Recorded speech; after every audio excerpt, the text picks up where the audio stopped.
കയറൂ.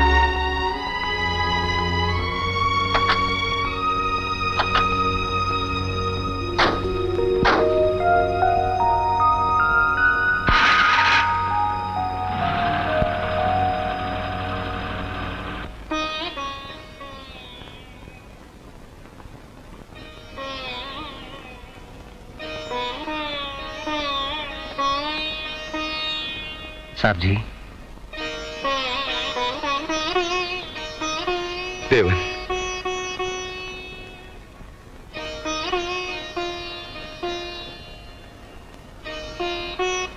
എന്താ ഇത്? എന്റെ കയ്യിൽ നിന്ന് നഷ്ടപ്പെട്ട സ്വർണം അന്ന് നായരെ ഏൽപ്പിച്ചത്. ഇത് തിരിച്ചു തരാൻ വന്നതാണ്. बेटा, तुम्हें निमी ने बताया नहीं कि मैंने सब गलत और काले धंधे छोड़ दिए? साहब जी, ഇത് അങ്ങയുടേതാണ്. बेटा, मुझे तुम पर नाज है. तुम एक सच्चे, ईमानदार और वफादार इंसान हो. इसीलिए तुम ये दौलत मुझे लौटाने आए हो. ये सब मैं तुम्हारे हवाले करता हूं. साहब जी, मेरी दुआएं हमेशा तुम्हारे साथ हैं. जाओ, मेरी नमाज का वक्त हो गया.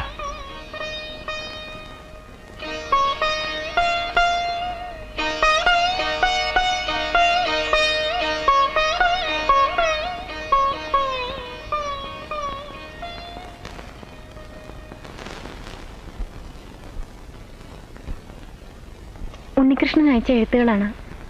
ദേവൻ മർച്ചന്റ് നേവിയിൽ പലയിടത്തായി ജോലി ചെയ്യുന്നു ഞാൻ മറുപടി എഴുതിയിരുന്നു.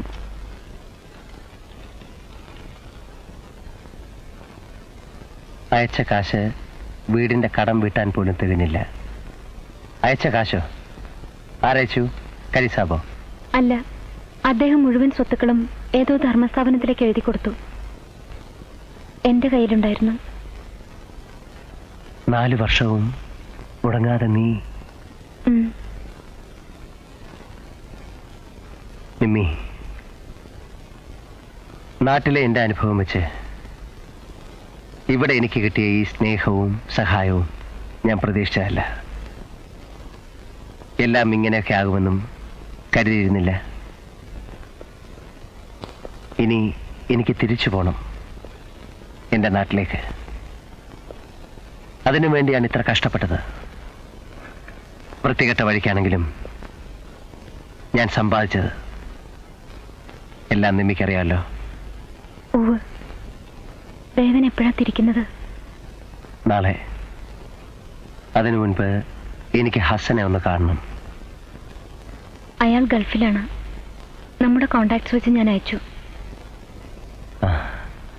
അപ്പോൾ ഇനി അടുപ്പവും പരിചയമുള്ളവരിൽ ഇവിടെ നിമ്മി മാത്രമേ ബാക്കിയുള്ളൂ. ഞാൻ എങ്ങനെ നിന്നോട് യാത്ര പറയും? ഞാൻ പോയാൽ നീ എന്ത് ചെയ്യും? എനിക്കറിയില്ല. ഇത്രയും നാൾ എനിക്കൊരു ജോലി ഉണ്ടായിരുന്നു. ദേവന് വേണ്ടി കാത്തിരിക്കുക. ഇപ്പൊ അതും കഴിഞ്ഞു. ഞാനിവിടെ ഉണ്ടാവും. ഓർമ്മിച്ചാൽ വല്ലപ്പോഴും ഒരു എഴുത്ത് എഴുതണം. I'll be happy.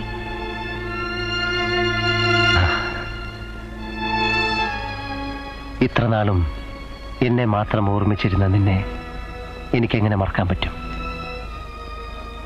ഞാനത് ചോദിക്കട്ടെ, വരുന്നോ എൻ്റെ കൂടെ എൻ്റെ ഇല്ലത്തേക്ക്? ദേവനാരായണൻ നമ്പൂതിരിയുടെ വേളിയായിട്ട് പേര് മാറ്റി നിർമ്മല അന്തർജനം എന്നാക്കട്ടെ. വരുന്നോ? വരണം, വരണം.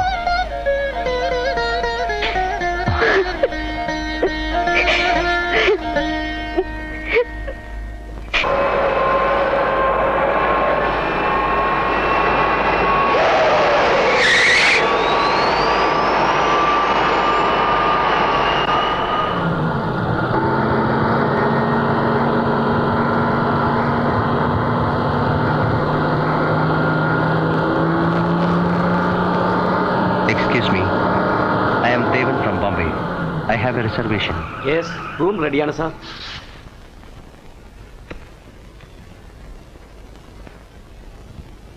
പെട്ടെന്ന് കയറി ചെല്ലുമ്പോൾ നിമ്മി എൻ്റെ വീട്ടുകാർ എങ്ങനെ സ്വീകരിക്കുമെന്നറിയില്ല. അതുകൊണ്ട് ആദ്യം ഞാൻ തനിച്ചൊന്ന്. I can understand. വേഗം വരാം.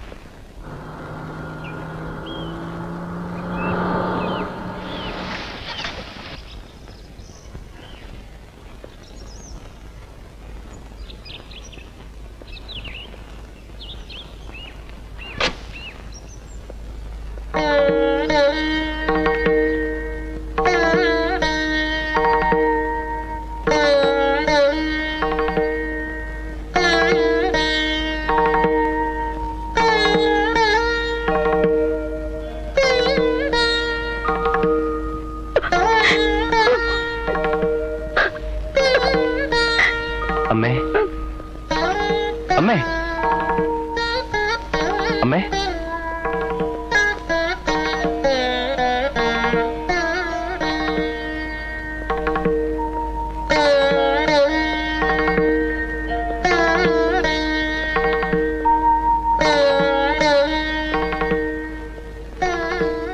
അച്ഛാ,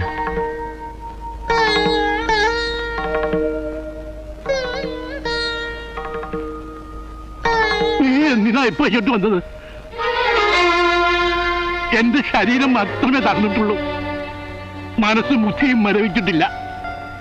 ഈ പടി കിടക്കരുതെന്ന് ഞാൻ പറഞ്ഞിട്ടില്ലേ? അച്ഛാ, സമാധാനമായിട്ട് മരിക്കാൻ എന്നെ അനുവദിക്കില്ലേ നീ?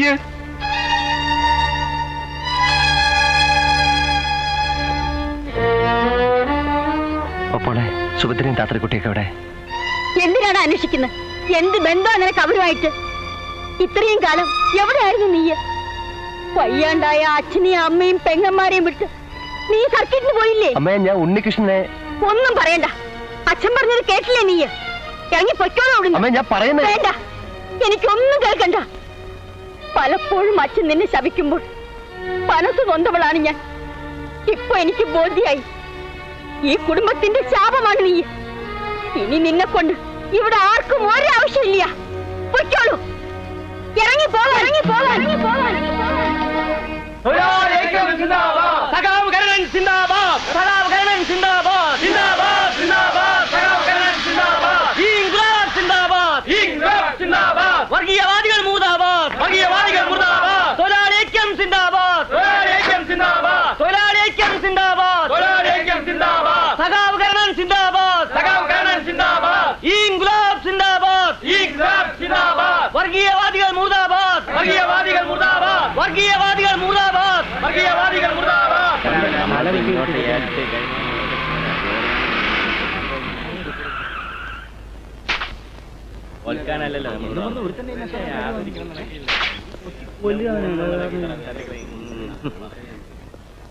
നമ്മളോട് മാറാൻ പറഞ്ഞു. ആ മുറിയിൽ വേറെ ആരോ വരുന്നുണ്ടത്രേ. ക്ഷമിക്കണം സാർ, ആ VIP റൂം ആയിരുന്നു സാറിന് തന്നത്. അപ്പോഴാണ് ആ യോഗ്യന്റെ വരവ്. ആരെ? ആ സഖാവ് കരണൻ കണ്ട ചെറുമച്ചാളെ കിടന്നവനാ. ഇപ്പൊ അവന് AC റൂമിൽ കിടന്നാലേ ഉറക്കം വരും. അവനെ പിള്ളാരാ? സാറിനറിയോ ആളെ? അയ്യോ, അദ്ദേഹത്തെ പറ്റി ഞാൻ എന്തെങ്കിലും പറഞ്ഞ് ക്ഷമിക്കണം സാർ. അദ്ദേഹം ഇപ്പൊ ഭരണകക്ഷിയുടെ വലിയ ആളാ. അധികാരം കയ്യിൽ കിട്ടിയെന്ന് കരുതി നിങ്ങൾ തെരുവിൽ കൂത്താടാൻ തുടങ്ങിയാൽ നമുക്ക് കയറിയത് പോലെ തന്നെ ഇറങ്ങേണ്ടി വരും. ഇതൊരുവിധം ഞാൻ പറഞ്ഞു നോക്കിയിട്ടുണ്ട്. മേലിൽ ഇത്തരം തമ്മാടിത്തരങ്ങൾ ആവർത്തിക്കരുത്. ബാക്കി കാര്യം കുട്ടികൃഷ്ണൻ ഇവിടെ നിൽക്കട്ടെ, ഞാൻ പറയാം. മറ്റുള്ളവർ പോയിക്കോളൂ.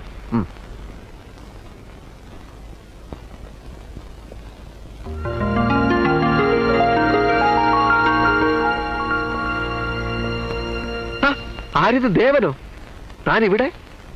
ഞാൻ ഈ മുറിയിലായിരുന്നു. VIP വന്നപ്പോ അപ്പുറത്തേക്ക് മാറി.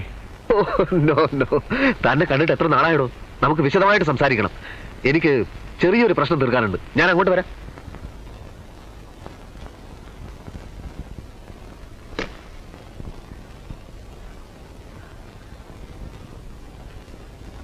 രാഷ്ട്രീയക്കാരെ പറ്റി പൊതുജനങ്ങൾക്ക് ചില ധാരണകളൊക്കെ ഉണ്ട്. ഏവൻ എന്നെ അങ്ങനെ കണക്കാക്കരുത്. ഇല്ല, ഉള്ളവരിൽ നിന്ന് പിടിച്ചെടുക്കാതെ തന്റെ പാർട്ടിയിലേക്ക് എവിടുന്ന കാശ്? തറവാട്ട് മുതലെടുത്ത് ചെലവാക്കാൻ തന്റെ കാശില്ലല്ലോ. ജനാധിപത്യമല്ലേ, ചെലവുണ്ടാകും. ഇതാ വാങ്ങിക്കേ. വലത്തെ കൈ കൊണ്ട് വാങ്ങിക്കേ. ഓക്കെ. ഇത് വെച്ച് തന്റെ സമുദായക്കാർ ഒരു പീഡിത സംഘമാണെന്ന് ഞാൻ വാദിച്ചാൽ ജനങ്ങൾ എന്നെ ഒറ്റപ്പെടുത്തും.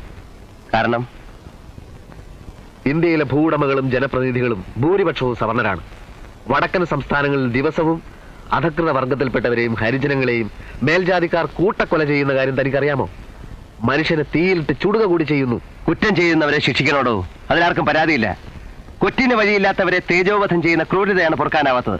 ജന്മിത്ത് അവസാനിപ്പിച്ചിട്ട് കാർഷിക മുതലാളിത്തം വായിക്കുന്ന നിന്റെയൊക്കെ വിപ്ലവം. ഒരു വാദപ്രതിവാദത്തിന് എനിക്കിപ്പോ സമയമില്ല. വേണ്ട. കുടിയാനെന്നും പറഞ്ഞ് അറുമുഖൻ അന്യായമായി കൈവശപ്പെടുത്തിയ ഞങ്ങളുടെ വസ്തുക്കൾ തിരിച്ചെടുക്കാൻ താൻ എന്നെ സഹായിക്കുമോ? കടബാധ്യത പലിശയോടെ തീർത്തു കൊടുക്കാം. ആ കേസ് ഇപ്പോഴും കോടതി കിടക്കില്ലേ? അതെ. എന്നാൽ ഞാൻ ശ്രമിക്കാം. മറ്റൊരു കാര്യത്തിൽ കൂടി താൻ എന്നെ സഹായിക്കണം. അന്നത്തെ തിരുവാഭരണ മോഷണ കേസിൽ ഞാൻ ജയിലിൽ പോയ കാര്യം തനിക്കറിയാമല്ലോ. എന്നാൽ ഞാനതിൽ തികച്ചും നിരപരാധിയായിരുന്നു. പിന്നെ ആര്?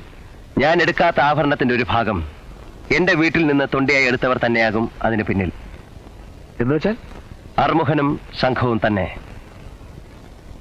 ആ കേസ് ഒരിക്കൽ കൂടി അന്വേഷിപ്പിക്കാൻ തന്നെ കൊണ്ട് കഴിയുമോ?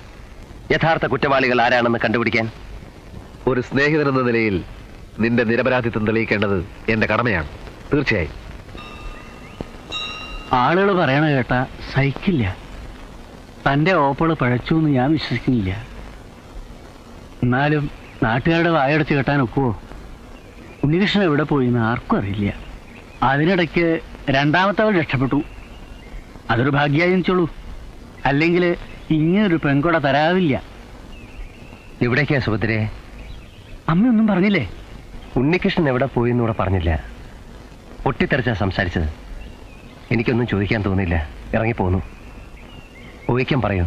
എന്റെ പെങ്ങന്മാര് സുഭദ്രയും താത്രക്കുട്ടിയും എവിടാ? ഇളയവളെ പറ്റി എനിക്കൊന്നും അറിയില്ല. ഈ ദാരിദ്ര്യത്തിൽ കിടന്ന് പൊരിയണ്ടെന്ന് കരുതി ഏടത്തി കൂട്ടിക്കൊണ്ടുപോയതാവും. സാവിത്രി ചെന്ന് പറ്റിയത് വലിയ ധനസ്ഥിതിയുള്ളവരില്ലത്താ. നമ്പൂരി അച്ചാൽ നല്ല ആഢ്യത്തുള്ളൊരു യോഗ്യൻ. മുജ്ജന്മ സുഹൃതം എന്ന് പറയാം. അല്ലെങ്കിൽ അവൾക്ക് ഇങ്ങനെ ഒരു ബന്ധം കിട്ടില്ല. അവളുടെ ഇല്ലപ്പേര് പറഞ്ഞില്ല ഊഹിക്കാൻ. ചെറുമന അറിയില്ലേ? എളംകുളം ദേവീക്ഷേത്രത്തിന് തൊട്ട് കിഴക്ക്.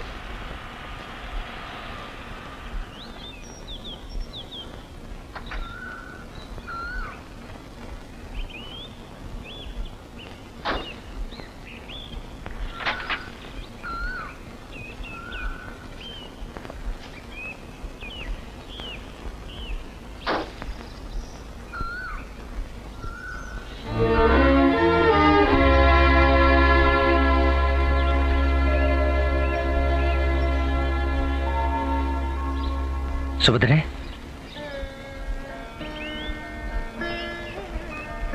ഏട്ടൻ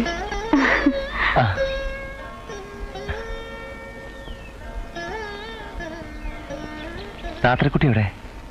ഇല്ലത്തില്ലേ അവൾ? അവിടുന്ന് ആരും വരാറില്ല.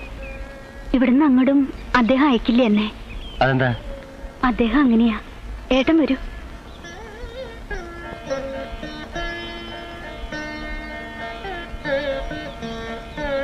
കുടിക്കാൻ എന്താ എടുക്കണ്ട ഏട്ടന്? വരട്ടെ. എവിടെ നിന്റെ നമ്പൂരി? എന്താ കാര്യം? ഏട്ടനാ. ഇദ്ദേഹം ഇയാളെ അന്വേഷിക്കുന്ന ആള് നോൻ തന്നെയാ. പെങ്ങളെ കാണാമെന്നാണോ? മേനി എഴുകണ്ട് മോഹിച്ചിട്ടൊന്നുമല്ല. വയസ്സുകാലത്ത് ശുശ്രൂഷയ്ക്ക് ഒരാളായിട്ടാ കൊണ്ടുവന്നത്. ഇവിടെ എന്നെ സ്വൈര്യം കെടുത്താൻ വരരുത്. പൊയ്ക്കോളൂ. എന്താ ഇങ്ങനെയൊക്കെ പറയുന്നത്? വൈകിയാണെങ്കിലും തന്റെ ഇല്ലത്തുള്ളവരുടെ സ്വഭാവമാണ് അറിഞ്ഞുകൊണ്ട് തന്നെയാ. ഇറങ്ങിപ്പോളൂ. ഇതും കൂടി എടുത്തോളൂ. അയ്യോ, എന്റെ ഏട്ടനോട് ഇങ്ങനെ തുടരുത്. ഇയാളുടെ കാശ് കൊണ്ടാണ് ഇതെല്ലാം വാങ്ങിയതെങ്കിൽ ആ കാശ് എങ്ങനെ ഉണ്ടായെന്ന് എനിക്കറിയാം. അതല്ല, ഇല്ലത്തെ കാശാണെങ്കിൽ അതും എങ്ങനെ ഉണ്ടായിന്ന് ഈ നാട്ടിലൊക്കെ പാട്ടാ. എടുത്തോണ്ട് പോവാൻ.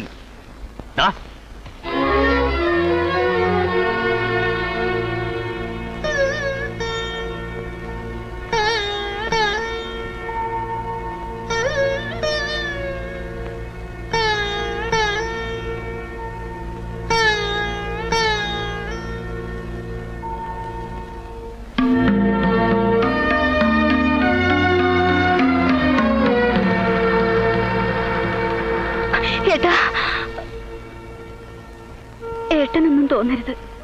മുൻചുണ്ടിയാണെങ്കിലും ആള് ശുദ്ധനാ. ഇല്ലത്ത് അമ്മയോടെല്ലാം പറയണം എനിക്കിവിടെ സുഖാണെന്ന്.